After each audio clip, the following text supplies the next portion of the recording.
previsto em 2001. Por um motivo que não precisa nem fazer levantamento estatístico, nem de grandes medições na rede de distribuição.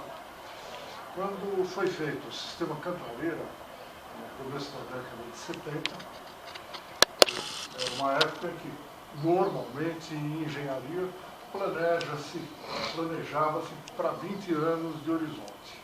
Um horizonte de 20 anos, esse era o normal.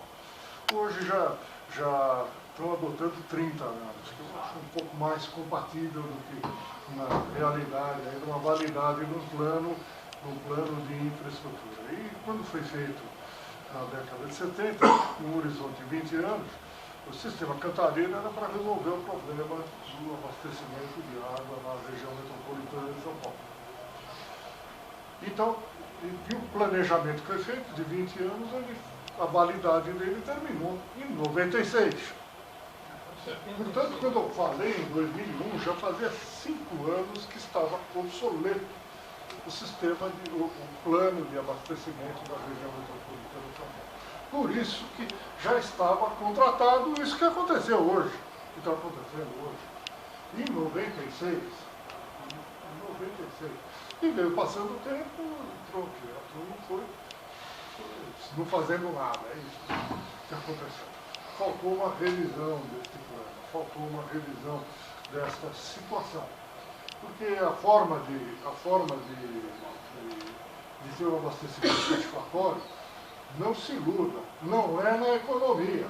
Isso é contra o progresso, isso é contra a economia nacional. O que tem que haver é um per capita decente para a dimensão do lugar que ali está e trabalhar para ser mantida aquela oferta para a demanda que existe do per capita. O per capita ele vai variando conforme a dimensão da cidade, conforme o progresso, conforme a riqueza e tal. Então a gente utiliza para cidades muito pequenas, aí desses rincões do Brasil, um per capita da ordem aí de 150 litros por habitante dia. O per capita é baixo. No estado de São Paulo, por esse interior, fala-se em 180 litros por habitante dia. Quando a cidade já atinge 300, 400 mil habitantes, que já não são muitas, essa cidade deve ter umas 15 aqui no estado de São Paulo, o per capita já tem que ser 220 litros por habitante dia. E na região metropolitana, o per capita teria que ser de 280, como é em Nova York. Então, a forma de planejar é que é um grande pecado cometido. É um grande pecado cometido. Portanto, imaginar que vão resolver o problema forçando a economia, isso é uma missão quase impossível. Perdas são inevitáveis.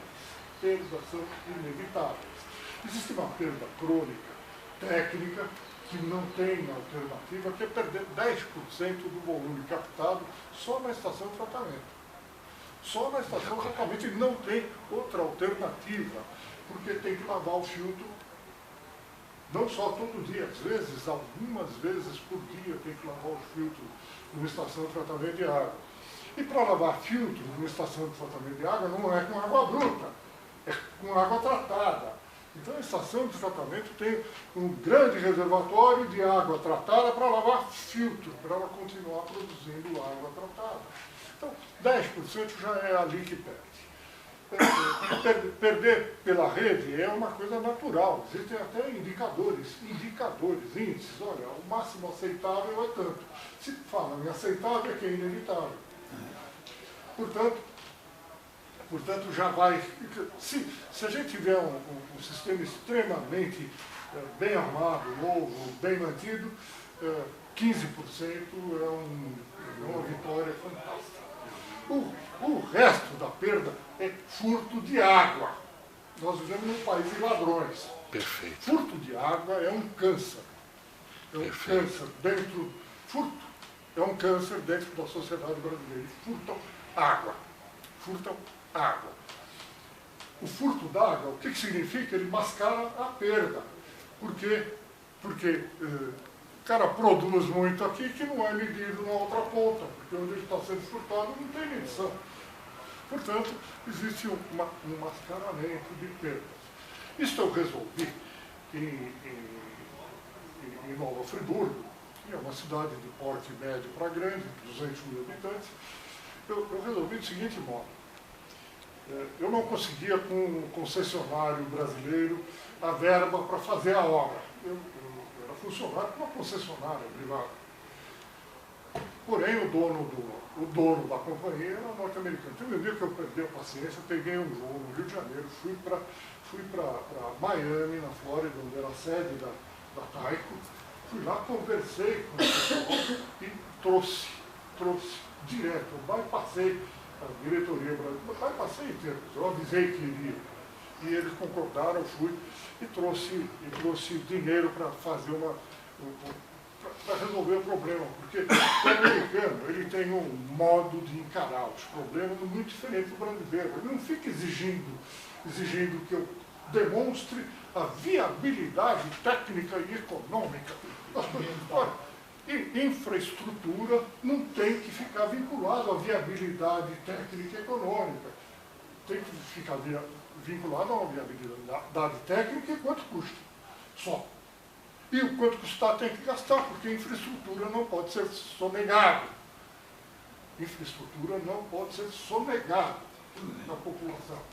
Portanto, o americano vê dentro desse tipo de pensamento que eu acabei de expor aí. Trouxe o dinheiro, troquei todo o centro de Nova Friburgo, onde eu tinha cerca de 50% da população concentrada, 50% da população concentrada, e as redes mais antigas. Simplesmente eu não fiquei verificando onde tinha vazamento, não fiquei com um geofone, não fiquei perdendo tempo, eu troquei a rede. E junto com a rede eu troquei os ramais de ligação, os ramais de alimentação. E mais, montei dentro da companhia uma bancada de aferição de hidrômetro. Eu já não aceitava mais aferição por amostragem. Eu verificava absolutamente todos os hidrômetros que eu instalava. Verificava todos, sem exceção. E não instalava o que estivesse fora da faixa de aceitação. Foi uma obra relativamente rápida, o dinheiro veio todo, coloquei pela cidade inteira, nada de rebentar asfalto, nem pavimentação, fui pela calçada mesmo. Eu fiz porque a água pode ser raso, a água é rasa, o vazamento é raso. Troquei isso tudo. No primeiro mês, a arrecadação subiu 32%. Primeiro? 32%. Todos os gatos miaram. Todos os gatos que tinha na cidade miaram, acabou. Porque quando eu troquei a rede, eu acabei com um furto d'água.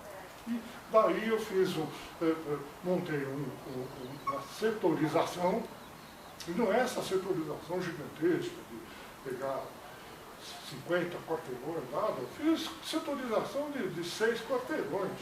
Portanto, eu formava anéis de 6 quarteirões, onde eu percebi, pela medição, onde eu percebia que tinha uma anomalia, era lá que eu ia pegar o gato, o furto, ou o vazamento. Pronto. Foi desse jeito que ficou resolvido. Então, questão de perdas é isso que eu acabei de falar. Com relação ao geral, não é pela economia. O que teria que ter sido feito é buscar água mais longe. Água mais longe. E não adianta querer ficar pescando aqui no Alto Tietê, não. Aqui acabou já a capacidade de abastecimento. Você vê, ficam fazendo, mesmo coisas aí relativamente longe, né? Vamos buscar água no São Lourenço, 4 metros cúbicos. Vamos mexer com a Billings, pegar aquela água para fazer um tratamento caríssimo, que é uma água muito poluída, mais 4 metros cúbicos. São Paulo precisa mais 50 metros cúbicos, 50. É isso que São Paulo precisa. 50, mas o segundo para ter um horizonte de 30 anos ali na frente. É isso que. É isso. Não tem mistério. Não tem mistério. Só tem que ter coragem, tem que ter vontade de resolver e fazer as coisas. Tem que buscar para longe. Isso que tem que ser feito. Luiz Gilson.